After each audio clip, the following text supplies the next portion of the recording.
Bonsoir, bienvenue à Atelier Librairie, le livre voyageur. Nous sommes à Montréal le 19 septembre 2022. Alors, quand je n'ai rien à dire, je lis mes propres textes. Épisode 2.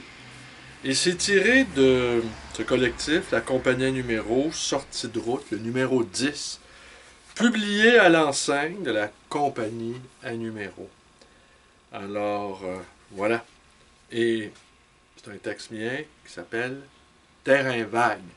C'est à la fois une série d'aphorismes, une séquence d'aphorismes, entrecoupée de poèmes ou de simili-poèmes. Respirer par le nez. On me demande si j'ai un livre sur le Yoga Kundalini. Vérification faite, rapide, aucun. La cliente me demande « Pourquoi? » Pourquoi quoi? Elle quitte la librairie mécontente. Hein? Taxi! Bruno le taxi. Je compare souvent ma librairie à un gros taxi. Je gaze, la clé dans la porte. Je passe de longues heures à attendre les clients. J'écoute les lignes ouvertes. Je suis au courant de tout ce qui se passe en ville. Ma vitrine, comme la vitre de mon bazou. Je vois ma vie s'écouler lentement. Je ne sais jamais comment va être ma journée. Des bonnes, des mauvaises, des ordinaires. Mais sans emphase avec les petits commerçants de la planète entière. Précarité permanente. Quand je suis éreinté, je me cale dans mon fauteuil, puis je pique un roupillon. Des fois, je passerai la nuit dans ma librairie. J'éteindrai toutes les lumières et je regarderai dans la silencieuse pénombre briller le dos des livres, mouche à feu ou lointaine étoile. Faute de clients, ce petit commerçant est devenu écrivain. Devenu écrivain, il ne s'étonnait pas de ne pas avoir de lecteur. Métro Côte-des-Neiges. Des témoins de Jéhovah, au nombre de 3, montent en permanence le guet, de l'ouverture jusqu'à la fermeture. Ils ont ce bel air de ceux qui sont sauvés. M'arrive parfois de leur jeter un regard dégoûté. Je pense que je fais une surdose d'exposition aux religieux et envie de me foutre à leur côté en déposant à mes pieds l'air sombre des livres de Marx, Freud, Nietzsche et de lire à haute voix des passages de Sade. L'histoire de force ou la fin sanglante de l'hiver. Ce qui survient toujours dans le continuum historique, c'est l'imprévisibilité. Nous sommes entourés d'experts spécialisés en choses prévisibles. Et quand surgit l'inimaginable, l'événementiel démentiel, l'impensable monstrueux, une autre cohorte d'experts apparaît en renfort.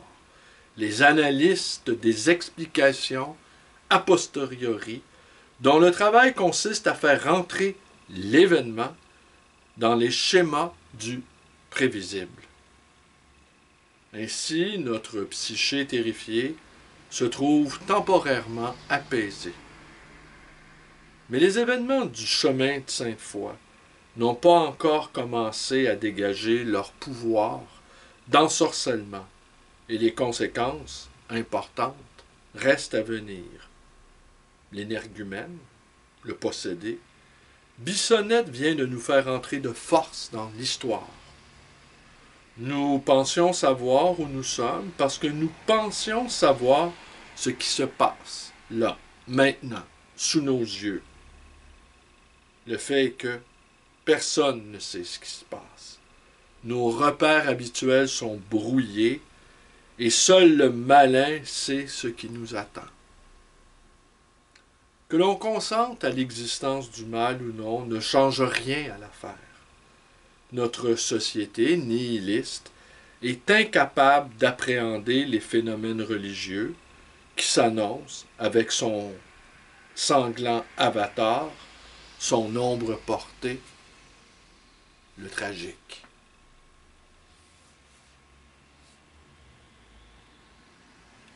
Philippe Poutou. Ça, c'est une sorte de poème.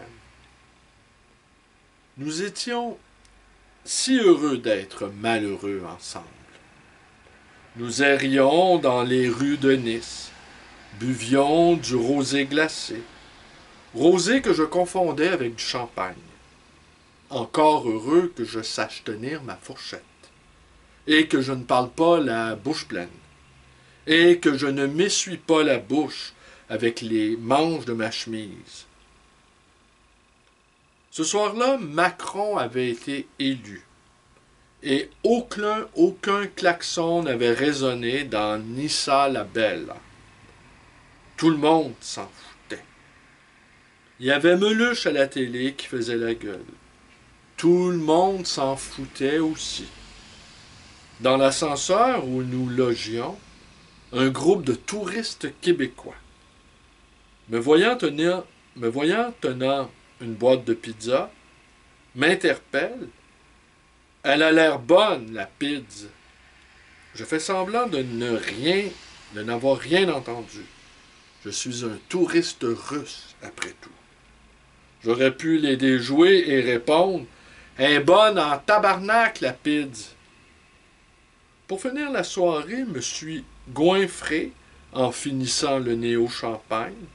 Sur l'écran, Macron pavoisait, puis Meluche était en rogne. Nous étions si heureux d'être malheureux ensemble. Sur la plage, deux jeunes marlous qui juraient sur le djihad, qu'ils n'avaient pas trempé dans un trafic de haches. Ma grande sœur ne veut plus me voir. Je m'en bats les couilles sur le djihad. Oui, sur le djihad, je m'en bats les couilles.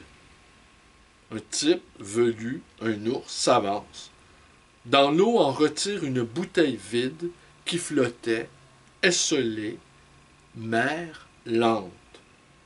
Sa femme, en burkini intégral, le suit. Derrière nous, une vieille femme, seins nus, peau bronzée, parcheminée. Un journal traîne sur le sable. D'une main, je l'ouvre, le parcours de l'autre main, me protège les yeux des éclats bruyants de la mer et de l'éternité qui baise en riant, me demande quel pourcentage électoral a fait le candidat Philippe Poutou.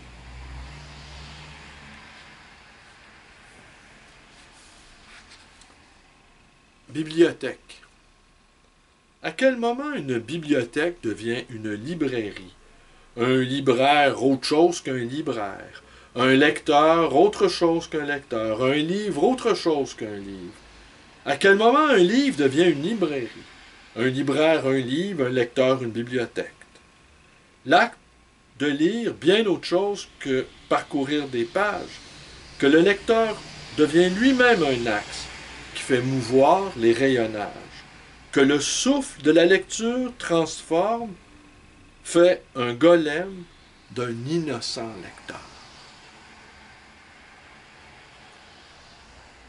Humeur de chien.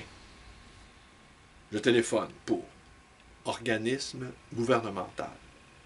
Énumération interminable. C'est pour une enquête. Combien de temps ça dure? 20 minutes. Qu'est-ce que ça me donne de faire cela? C'est votre opinion. Je n'ai pas émis d'opinion, je vous ai posé une question. C'est votre droit. Mon droit de quoi? Je vous ai simplement demandé pourquoi je devrais répondre à votre interminable questionnaire. C'est votre opinion. Écoutez, madame, je pense qu'on va en rester là. Bonne journée. La foi d'un lecteur. saisi par l'éblouissement de certaines phrases, sur le temps, par exemple, de saint Augustin, et revigoré par certaines saillies de Sade dans la même journée, dans le même souffle. Retrouver Rimbaud au détour d'une page, les illuminations, les ruminations d'un fervent lecteur. Dès que c'est imprimé, c'est sacré. Je sais, c'est absurde. Du papier noirci comme des preuves de vie extraterrestre, terrestre. Même un harlequin me fait cet effet. C'est dire.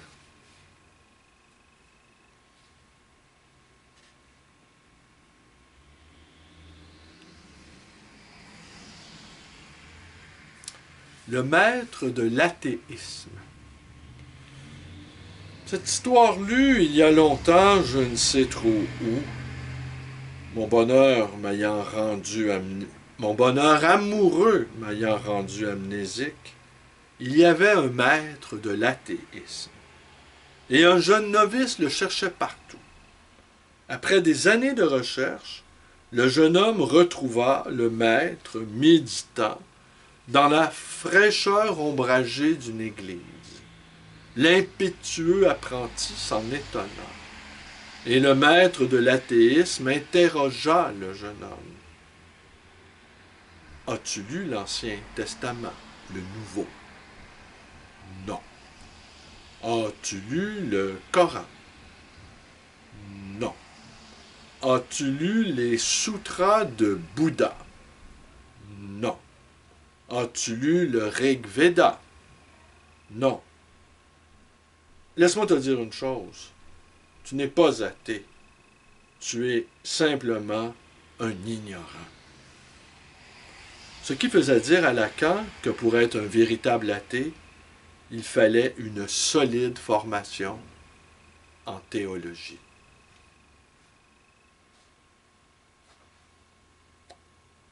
J'ai connu il y a bien longtemps une période d'inactivité forcée.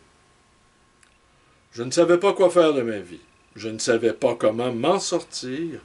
Et j'avais fait cette découverte qui n'enthousiasmait absolument personne, le savoir de l'attente. Qui nous dira qu'en certaines circonstances, il n'y a qu'une chose à faire? Attendre. Je me revois dans ma bibliothèque, assis à ma table de travail, contemplant dans un silence stupéfié une page blanche. J'attendais tout de cette feuille vierge, le feu, un embrasement. Rien ne venait. Je pouvais passer ainsi des jours entiers en compagnie d'une simple feuille blanche. J'avais fini par me lier à elle. Je pense souvent à cette petite malicieuse. Je n'ai connu qu'un seul écrivain qui a su bien décrire cette attente et qui a creusé cette attente jusqu'à ce que la source finisse par sourde de la pulpe blanchie. C'est Charles Juliet. Grâce à lui, j'ai accepté que le travail d'écriture consiste aussi à ne rien faire, à accepter l'attente. Pouvons-nous offrir aux autres des perspectives enthousiasmantes d'attente? Attendez-vous de l'attente. C'est l'espace où des images bien à soi mûrissent.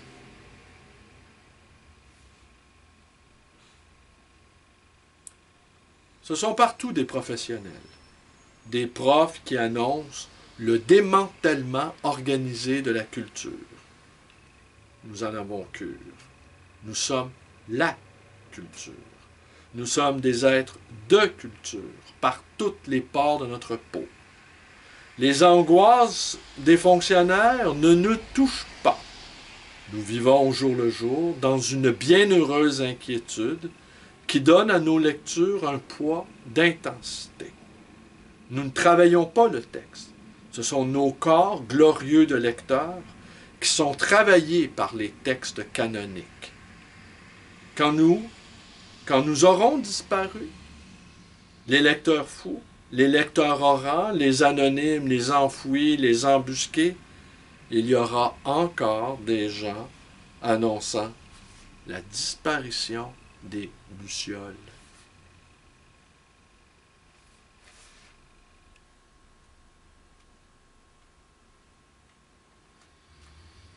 Gîte. Suffit qu'une seule phrase se brise pour que le réel parte en morceaux. Les mots me collent à la peau. Dans les beaux jours, dans les mauvais, ils volent en lambeaux. Le temps nous ravitaille en trouvailles. Internet, éternité. Les réseaux couvent sous la peau. Les cellules insomniaques sont les mots de puissance. Pour entendre à nouveau, il faut les démanteler. Anamorphose. Hisser la parole jusqu'à la voix. Étancher, épancher. Nos images sont des miracles d'enfance. De l'étonnement naît des poèmes en liasse. Suffit d'un seul mot pour se réapproprier. L'échelle, les gîtes, le soleil, la présence.